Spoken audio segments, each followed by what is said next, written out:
Welcome to another edition of the Basketball Teacher Podcast.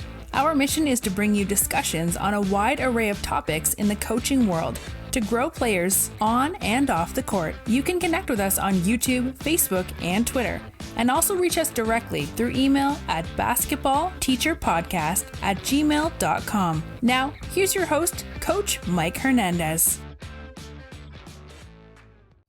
Welcome back, everyone, and welcome to the 4-year anniversary show. We are going to use today to look back in the past year and celebrate all of the great interviews that happened over the past year, and in the big, large picture, celebrate 4 great years of this show. Thank you so much for all of you who have listened. Thank you so much for those of you who have been interviewed. I am just as excited now as I was 4 years ago to continue to do this show, and I'm so excited to continue to see where the future goes. I love that you guys still get value out of this. I love the value I personally get out of these conversations, and I'm just so excited to continue to see this platform grow and to see this audience grow and hear the great conversations that I'm privileged to have with these guests. So without further ado, like we do every year, we're going to use this episode to look back at last year and a clip from every episode over the past year. So enjoy, and again, thank you for 4 great years. Looking forward to year 5. But also, like, as a coach, like, it's your responsibility to put them in game situations in practice. If you're not playing or practicing in a tempo that helps them get ready for game situations, then I think, part of that, maybe add in some more game-like situation drills or even game situations where you're scrimmaging. We do a lot of game situation stuff, especially late in the season, where we'll play like 3-minute games, and we'll put different scores up in different situations. And 2, it's also on the player. I tell my kids all the time, like, you have to be able to put yourself in a mind frame when you're shooting or doing a shooting drill where you're always thinking about a game. Like when you're ripping through and going to attack the basket, like you're ripping through on a defender. So that's something too. And I've struggled with my girls of like getting them to understand, like, you've also got to take some ownership. Maybe you need to stay after and get up 100 shots on the gun or, something. Right. And sometimes I think, we were probably getting a little greedy with trying to get steals in the gap, trying to get deflections as they were driving into that gap. And, it probably had a little bit to do with my teaching of it as well. As I was exploring this defense and installing it, I'm sure there were some things along the way where I wasn't making perfect sense for the players either.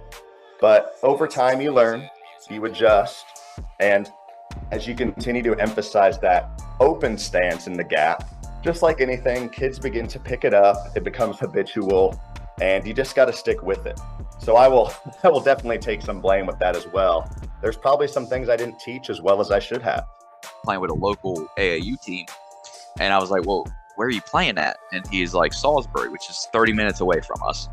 And he sent me a couple clips of him playing, and I'm like, this is the AAU you're playing? I'm like, this isn't going to make you better. I was like, I don't think I saw a college player in this clip. You know what I mean? It's like, so you got to be somewhere where you're playing. One, you should have players that are going to play in college on your team, but then you should be playing AAU against players that are college players. Because that's, at the end of the day, the coaches want to see what you're going to play like against those kind of level competition. And we have a really good AAU program based out of Delaware. It's called We Are One. And the guy that coaches the unsigned senior team, he's amazing. Like, every day I wake up and he's on Twitter tweeting highlights of his guys from the past weekend. That's just how I operate. That's how I'm wired. Anybody that's coached with me before in the past knows that I know those things. They also know that I'll know who the worst free throw shooters are on every team, and at the end of the game, in case we need to foul, and those are the things that, in my opinion, close the gap or shorten the gap if you're playing a team that maybe has more skilled players than you do.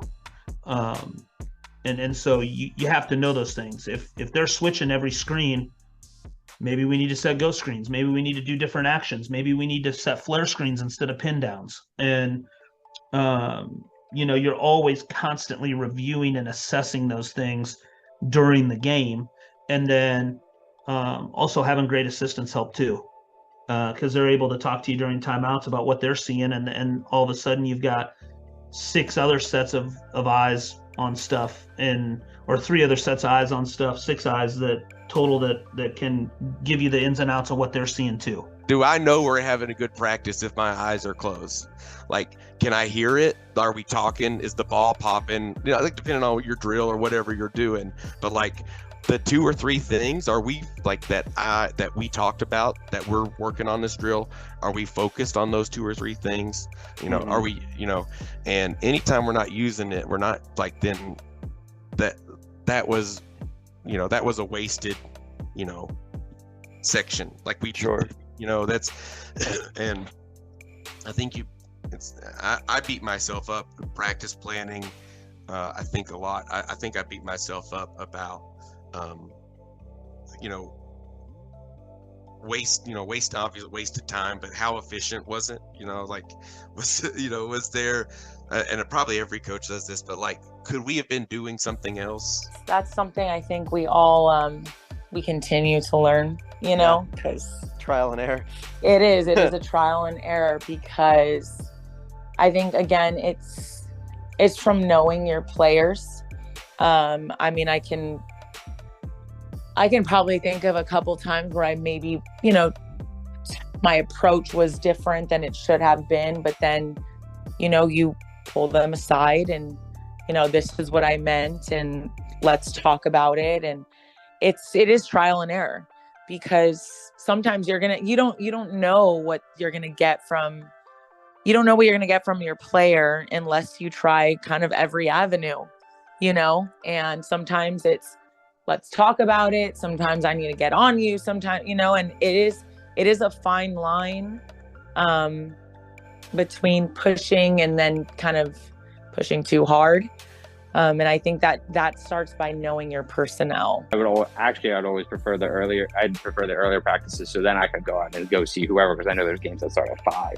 So it's really, you go from practice and then you go scout. That's pretty much my daily routine during the season. So That's long days, I guess, but that's part of what comes with it, huh?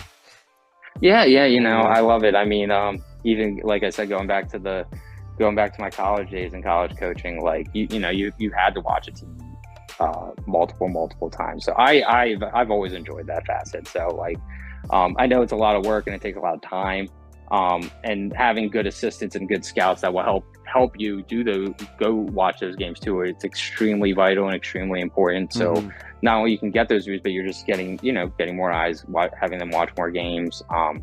It's really, I had a scout this past year, really helped us out a ton, and helps you as a coach out as a ton if you have those guys that are willing to go out and help scout for you too. Personnel, if it's from the angle of the screen, any screen that's a step up screen that comes from below, we're going to ice it. Any screen that comes from even or above the ball, we're going to hedge it. Whether that's a drop coverage, whether it's a hard hedge, it kind of depends on the personnel of my big, his athleticism, my guards and their ability to fight over screens. But we're still going to do those things. But that's so you got to be able to think a little bit also at the same time. And so it's a lot of things when you start talking about toughness, you start talking about the desire, the choice. It's not just, I'm going to stop my guy.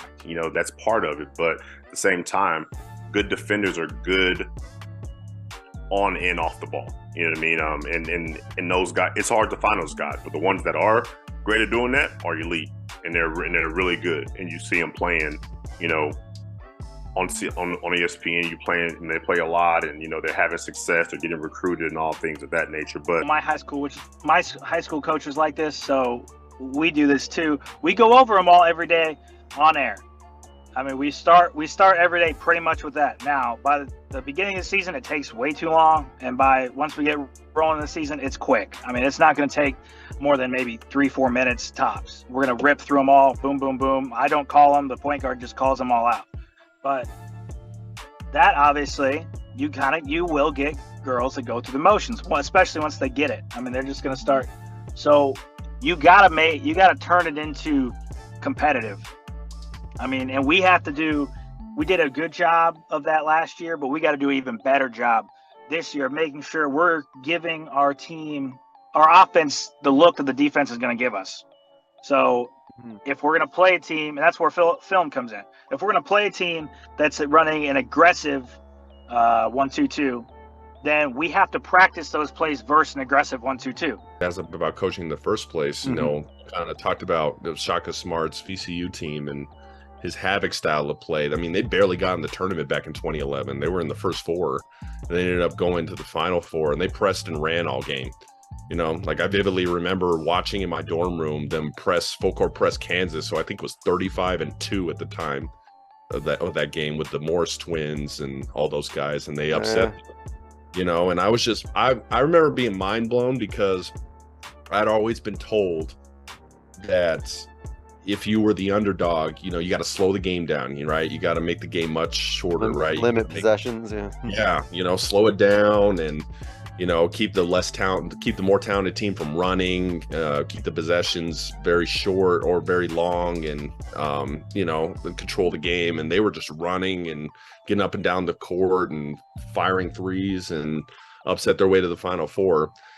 But going to that next level is, can you stop the other team's best player? You know, can you ensure that all four guys on the court with you, or young ladies on the court with you, know exactly where to be on defense, and you're doing that by quarterbacking the defense? To me, that is an elite guard.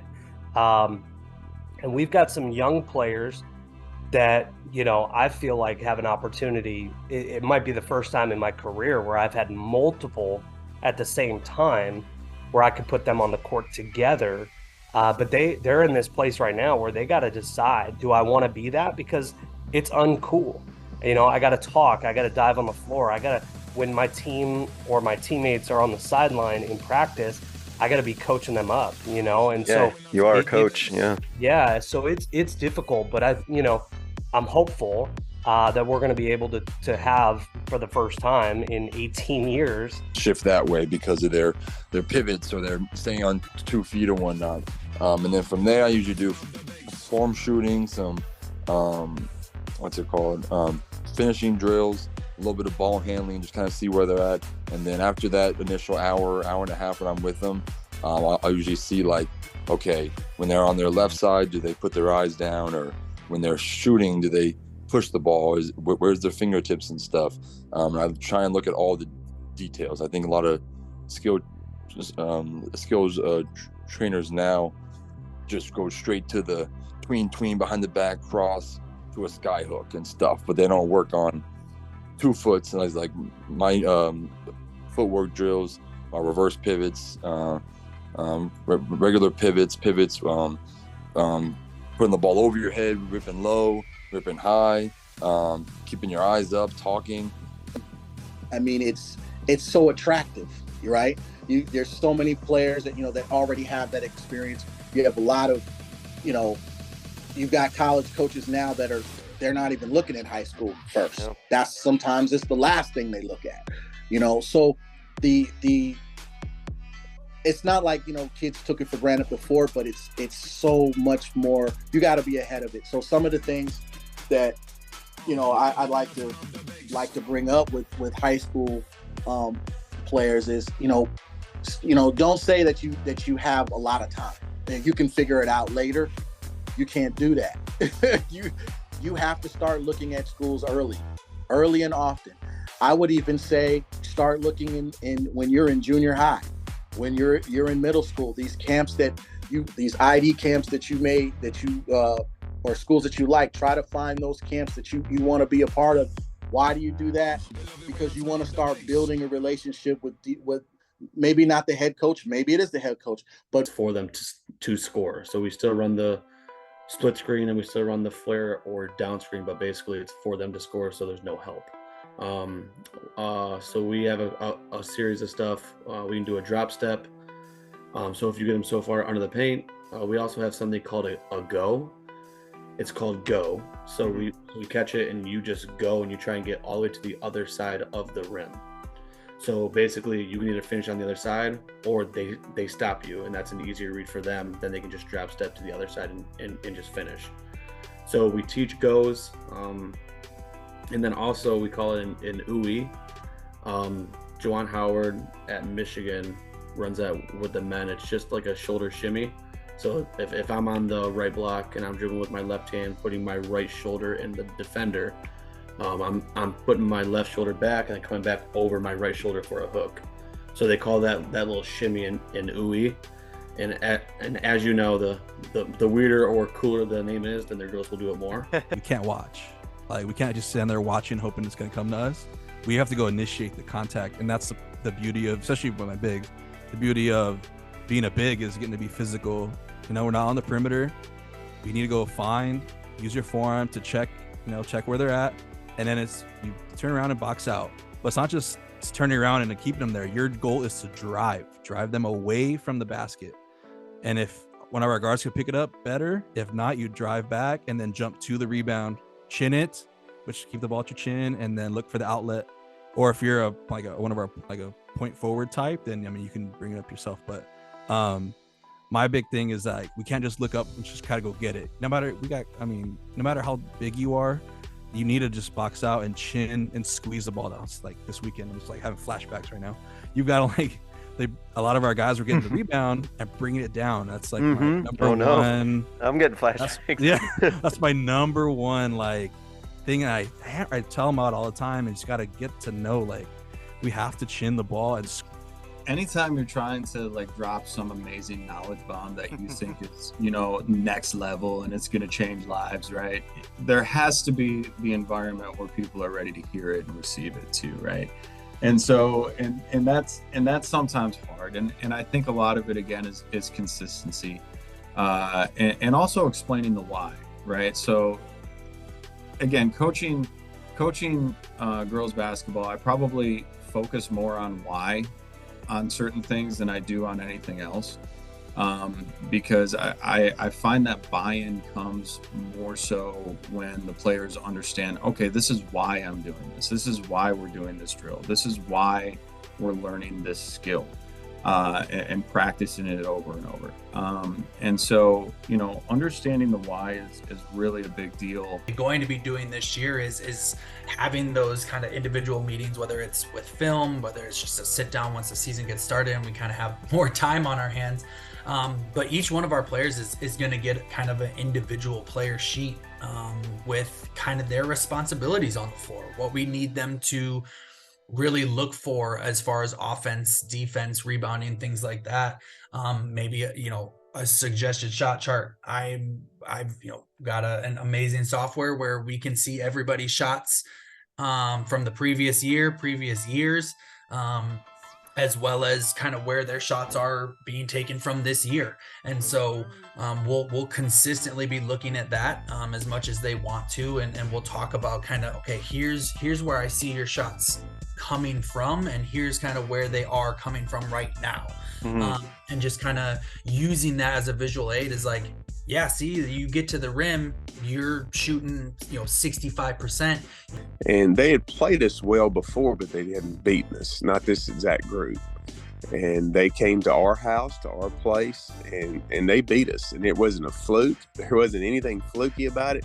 Yeah. They just flat out played us. And after the game, of course, as coaches, that's what we do. Now, did Hot Springs get your attention tonight?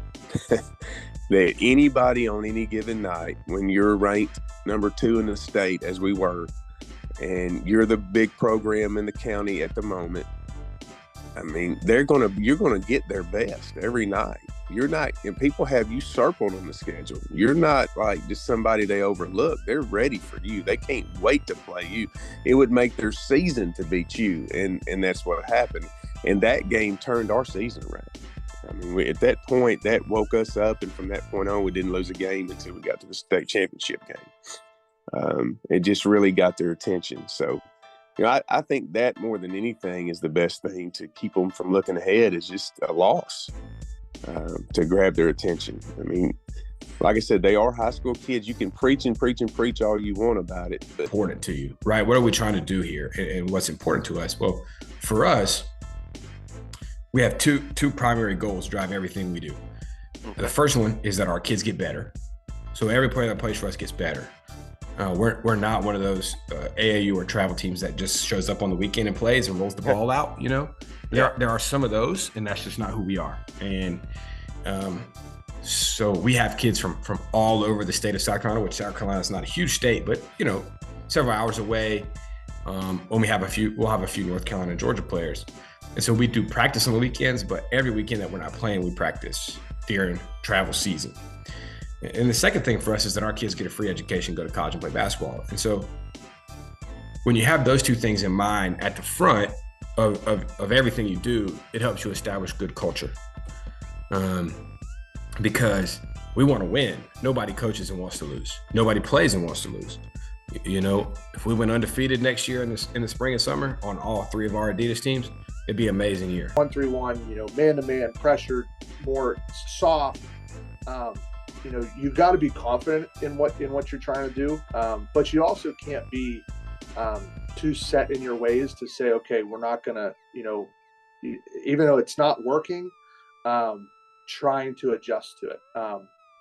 And when we've done some other things in the past that, like, right now I've got a pretty young group. I'm not sure we're quite ready to try yet. You know, I've been there. At some point we'll probably start switching things. You know, in terms of our man, we'll switch screens or interchanges. We actually did a moment the other day in the game where we switched 1 through 4 and left the 5, which is a good matchup for us. So we switched everything else. One of the coaches I worked for, he actually, which again, we're not ready to do it yet, but we had started to try and change defenses in the middle of a shot clock. That I will need you to guard that best team's player. And that's going to get you on the court and get you on the court more. So he's really starting to, within practice, is showing me that he can do that. And I never told him that he couldn't shoot. What I told him is that I need you to be able to be a star in this role right here, shutting people down. And then when you have those open shots and you're able to make them, I don't have a problem with you taking them, because I always tell my guys, this is not a my turn type of thing. It's not, oh, I'm open, it's my turn to shoot. And I know people watch basketball games and they'll say, why didn't he shoot it? That's not his role. He's not his role. So, and he got to pass that ball. And the next time, maybe he'll be able to, once he showed that in practice or whatever it may be, that he'll be able to take that shot. And I know we've seen that. We've seen that guy that last year didn't take that shot, but the following year he worked on it. And that same guy in that same spot will take that same shot. But that's something that he's worked on, and he got his role expanded. So that's kind of the way I look at it.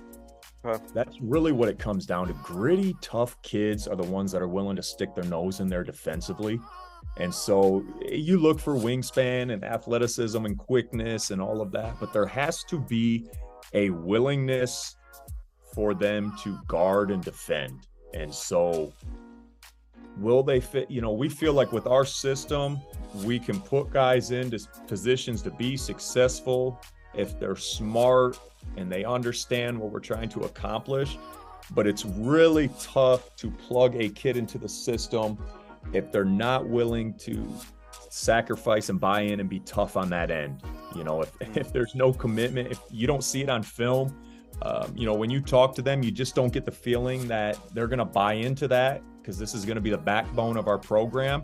It's probably not going to be a good fit for us. Definitely had the privilege of working with some really high level coaches. Hassan is probably the most notable since he's in the NBA now. And yeah, I'm really grateful I had the opportunity to work with him. He definitely came out at the whole thing with the mentality of sort of like he was an older brother kind of thing to the players, and that was different from how Antonio Anderson, who came in to replace him after he left, he was more of like I'm not here to be your brother or anything like that, and you know, it was more of a I'm just gonna push you to do what you're supposed to be doing. And the time that you have just is not the same than what I'm used to. Yeah. You know, we start practice October 15th, and before that, you know, well, new to this year, we had 8 days we could play with and just kind of do some things before that date. But my first year here as interim, you know, October 15th was the first day we could practice. And so you don't have the 6 to 8 week individual period that I was used to at UNO, or the opportunity to have a side gym that's just as good as your main gym that you can always get into, you know, things like that, where facilities are of the essence. And so there are just a bunch of different factors that can kind of go into it. So to your point, you really need to pick, you know, what are we going to stand on and make kind of our pillars, or, you know, the conversation I had with our staff today was, what are our non-negotiables? You know, what are we going to, you know, walk off the bus, walk into the locker room, walk into the building, and know that we are going to have XYZ no matter what? We expect the coaches to demonstrate the same core values that we have built our program on. Again, those are respect, honesty, attitude, effort. Our assistant coaches are part-time, and they're largely here just at practice and at games. That's just the nature of our department and our school. We don't have full-time assistant coaches that are on campus, but we just, the biggest thing that I ask from our assistants is to be there for the players, be there to talk with them, connect with them, encourage them, be a sounding board, be a shoulder to cry on, just be there for them. I don't really ask too many administrative tasks from them, just because I know they got full-time jobs outside of this, and they're taking time away from their families and their lives to help us out. And you talk to the kids like they're human beings. They're gonna do anything that you ask them to do. But I've learned a lot of things from, you know, playing wise, and, you know, the coach that I was under last year, learned a lot of different ideas as well. But you take what you get. You learn when you go through different situations. The one that I somewhat kind of want to bring into is a gap defense, but also it's kind of a, you know, setback in lazy defense, and that's easy. It just depends on your personnel with your defense. You know, what is the offense going to run, and what do we have to offer? But, you know, a gap defense works if, you know, the team is a driving team and they really can't shoot.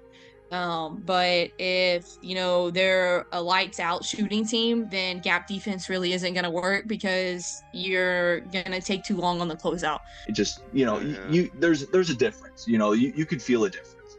And, you know, whenever you feel like you're getting played, you got to nip in the bud, like, right away. I know I had an incident in practice yesterday with a kid doing that. And he was trying to be funny, and he's just trying to be extra. And I, you know, just tell him, like, you're being, I would just tell him, like, all the time, like, you're being extra, like, you cut it. Like, you're being too much right now.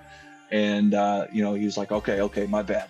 And, but, like, if you're able to talk to him in multiple different ways, in multiple different scenarios, I think you can figure it out pretty quickly. I think that's kind of where accountability sets in, and accountability by, like, your coaching staff and as well as your other players on the team. I think that if, like, all the guys and or girls are policing themselves, and the leaders are leading by example and not just by vocally, but by doing, then it will either fall into line, or that individual will have an extremely rough year. Looking up to see, all right, if we're keeping score at a certain competitive drill, or if we're on a timer, how much time's left. So my players get used to looking at, you know, the clock during a practice. In a game, I don't have to preach time and score as much, right? They're already in the habits of looking, so they know, and running those competitive drills. Like, we're firm believers in iron sharpens iron, right? Like, we're not just there. You know, we talk about no wasted days. We're not there just going through the motions. And basketball's a long season. It's a grueling, you know, especially when you're talking about, you know, high school sports. It's probably the longest, I'm sure. And it's a physically demanding sport. So But when you're in there, so it's easy sometimes to just, all right, these are kind of the drills. Maybe we do these dynamic warm-ups or we do these things, you know, and you kind of just get in that routine. And once you get in a routine, it's easy to just kind of take your foot off the gas a little bit. So for me, like we try to keep things competitive. When things are going bad, you're also in a position to where the coach is looked at as well. We see it every day with coaches. So just understanding that you're signing up for that as well. So what do you think kept things together when you were at that lowest, at 0-10? What do you attribute the team sticking together and not completely just going south and sideways to? Right. So, you know, you hear things and, you know, from your coaches, or you overhear conversations from players, and, you know, kids are coming late now, and it seems like we're not committed because we're losing. Is just trying your best to motivate and understand that we're in this together. Everyone's new. That's been a big thing for us, is keeping those expectations realistic again. Is not one of us played varsity last year. I wasn't your guys' coach last year.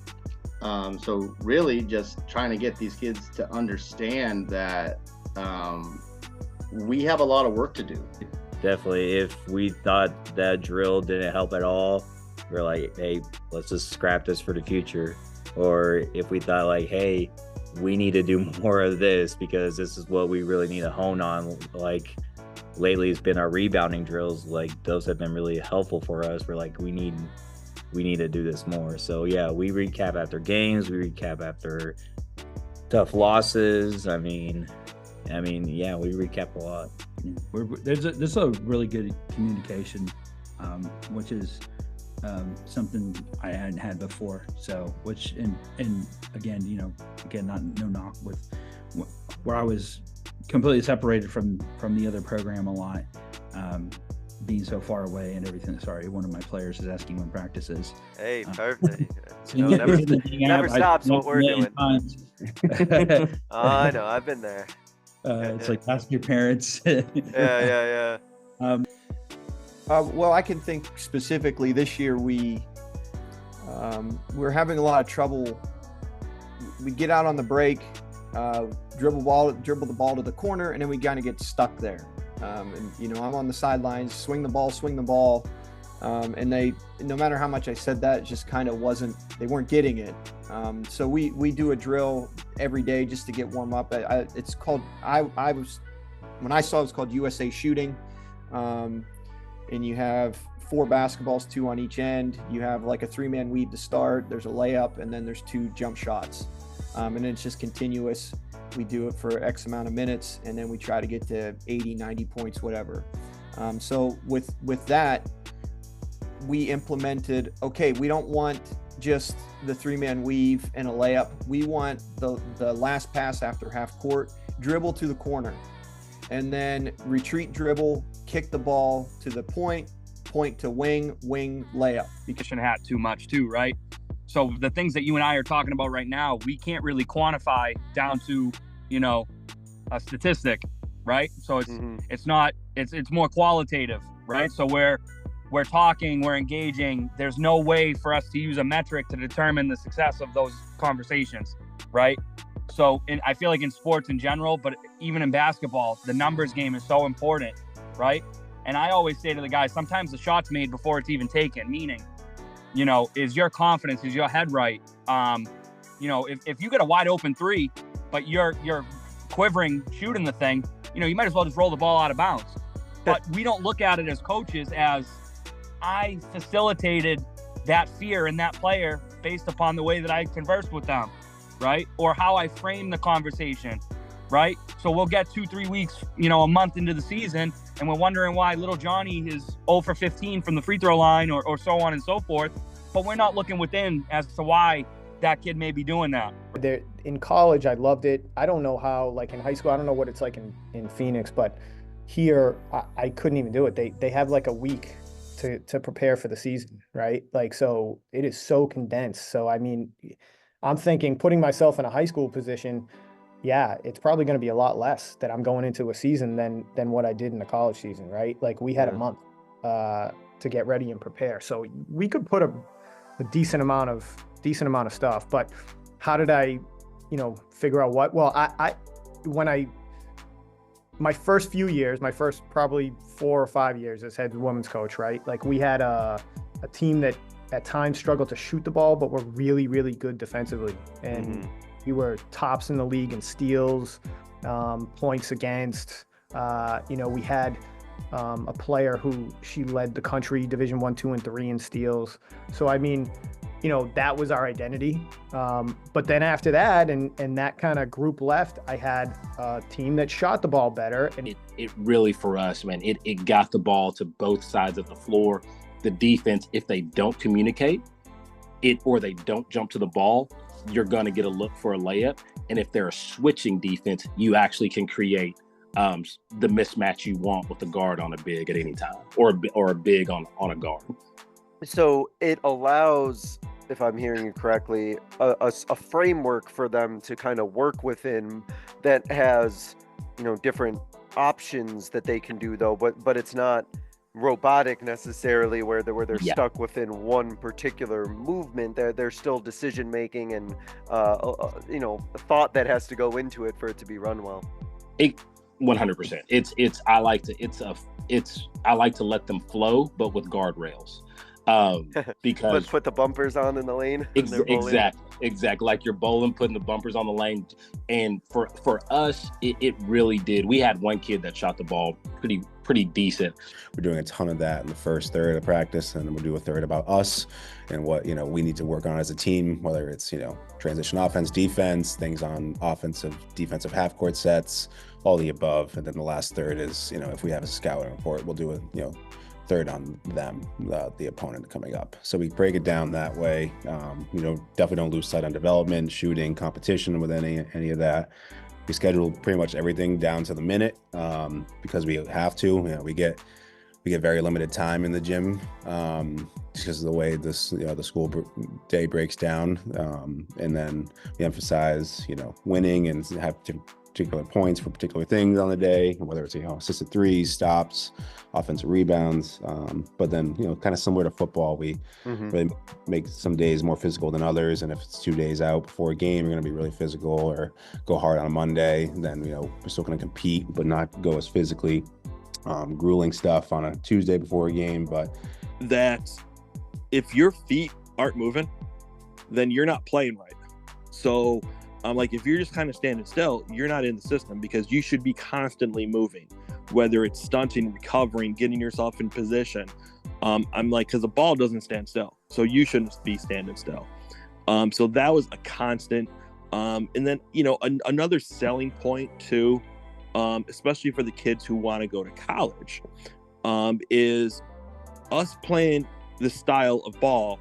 A lot of, kids or parents will say, well, they don't do that in a college level, because they're watching the UConns, Ohio States, and they're not doing it that way.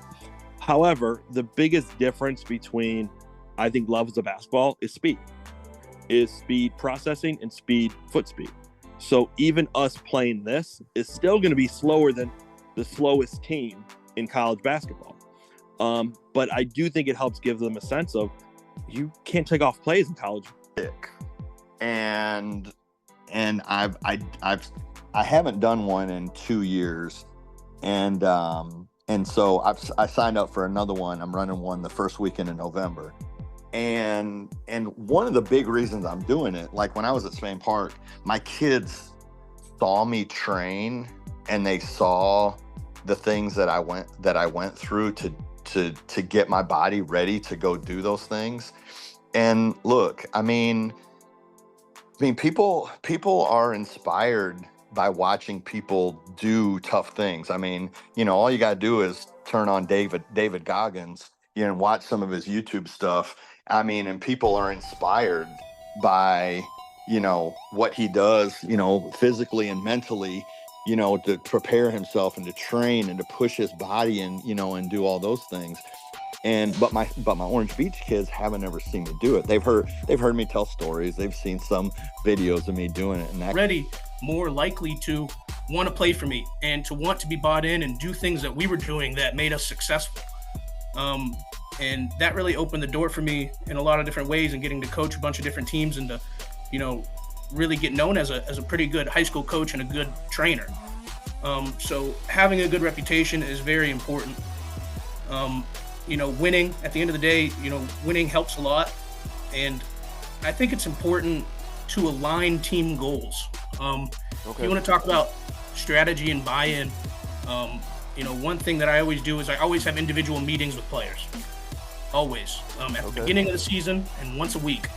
And in the beginning of the season, that first meeting is very important. I talk to the kids about two things, really. I talk to them about what's their individual goals and what's their team goals.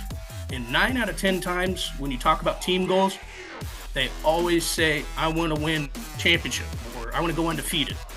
9 out of 10 times it's going to happen. So now, any level of college basketball is a higher level of college of basketball. It just is.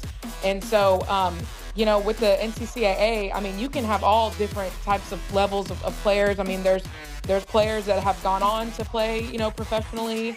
For example, just a little bit of ABU history. A few years ago, before I was there, we actually had 2 NCAA Division I transfers from the University of Texas at Arlington. So that's, right down the street from us. That's 15 minutes probably down the street from us. And they didn't, get a ton of playing time at UTA. And I don't even really know the full story about how exactly they ended up at Arlington Baptist, but they did. And one of them was the National Player of the Year at our level. And the other one was a second team All-American. And then pursue the ball. Pursue it violently as if your life depended on it. And I know that sometimes you're gonna knock some people down, but it's all in it's all in good sportsmanship. You guys are not being reckless. I'm just saying be aggressive towards the ball. So that's always something I'm looking for when I have a big guy.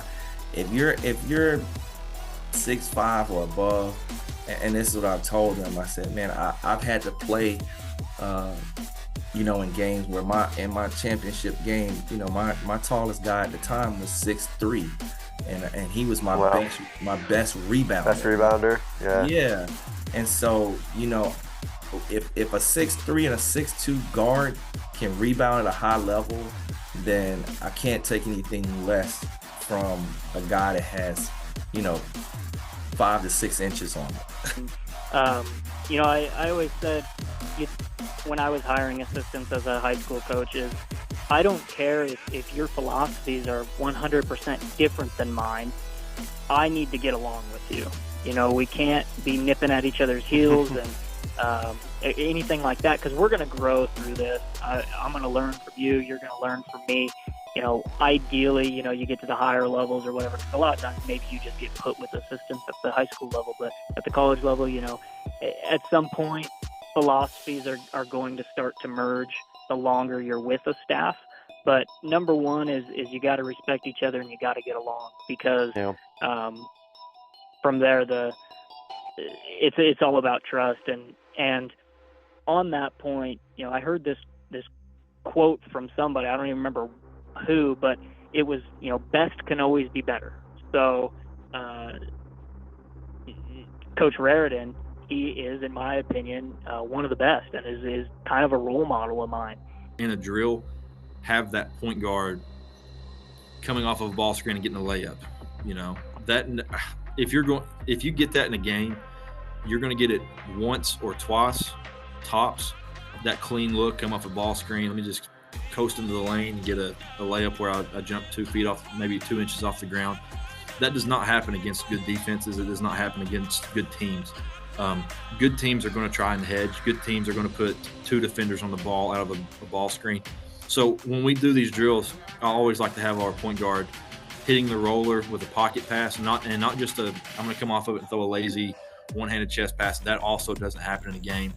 Our assistant coaches or myself or, whoever will be out there trying to give them a warm-up game look.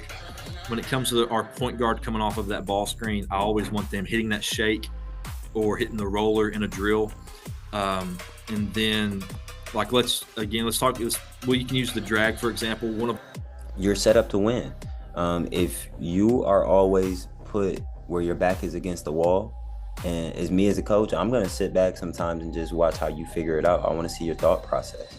So I'm going to let you get so frustrated that, okay, let me call a timeout. You guys huddle up down here. You guys huddle up down there. I might scream, yell just a little bit, but after that, I want to see what you're going to talk about in that huddle and how you're going to come out of it and actually fight.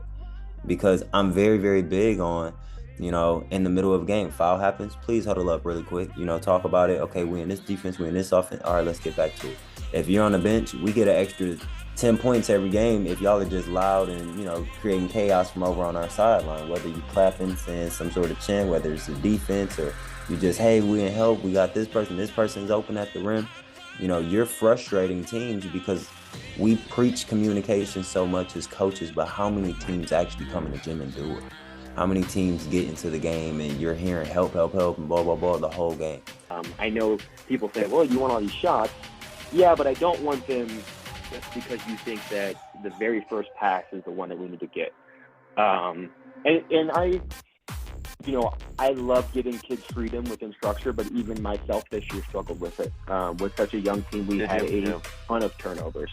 Oh, yeah. I mean, the turnover piece is when you play at the pace that I prefer and the way that I view it, I think that the turnovers are inevitable. But we did not do ourselves any favors. We had way too many turnovers this year. And so I did at times get snappy with guys and try to restrict them a little bit more than I think I probably should have at times. But again, that all goes to the fact that I knew this coming year, now that they understand my system and the way that I view things, it's just going to help them.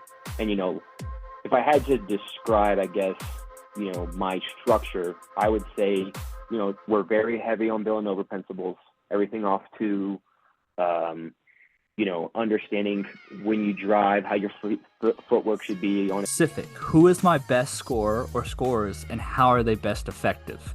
So we have I also do a little AAU, and the team I coach is pretty good, but we have a very, very solid post player who finishes around the rim. Like she's for people that were born in the 70s and 80s, her post moves are just they're just beautiful. Throwback, huh? Yeah. Throwback. She can step out and hit the three. It's why she's getting the offer she is, and she has a mid-range and she can take people off the dribble. But where she's elite is she can post you up and she's going to put you in a blender, and it's fun to watch. But you know, I could use her out the 3-point line and she would look kind of like an average 6-footer, right? But then I put her in the post, and so I had to adapt to her and say, all right, this is a kiddo that if I want her to be elite, I'm gonna have to go outside of my realm. And so I started. I was a camp counselor in the summer at a camp for about 5 years, and it's about 3.5 hours away from where my school is. So every year, before the season starts, or before our first game, so it's during basketball season, and I try to make it a couple weeks before our first game, I take them on a retreat to the camp I worked at. And my girls know when we get on the bus, your phone belongs to me. And no, I don't keep up their Snapchat streaks for them whenever they ask. Oh, no. I collect their phones. And I collect their phones. I let parents know, hey, if you need me, please go ahead and call me. And I keep them updated in a group chat with pictures. And from the moment they get on that bus, they have to talk to each other because they don't have their phone. And you know what happens when kids complain about having to talk to each other and not being able to look at their phone? They end up really liking each other, and they end up having a lot of fun. And last year we brought a big giant speaker, and I got to see some girls that I had no clue had such big personalities. Thank you for listening to another edition of the Basketball Teacher Podcast. Make sure to connect with us on YouTube, Facebook, and Twitter, or reach us directly through email at basketballteacherpodcast@gmail.com. Take care, be safe, and we'll see you next time.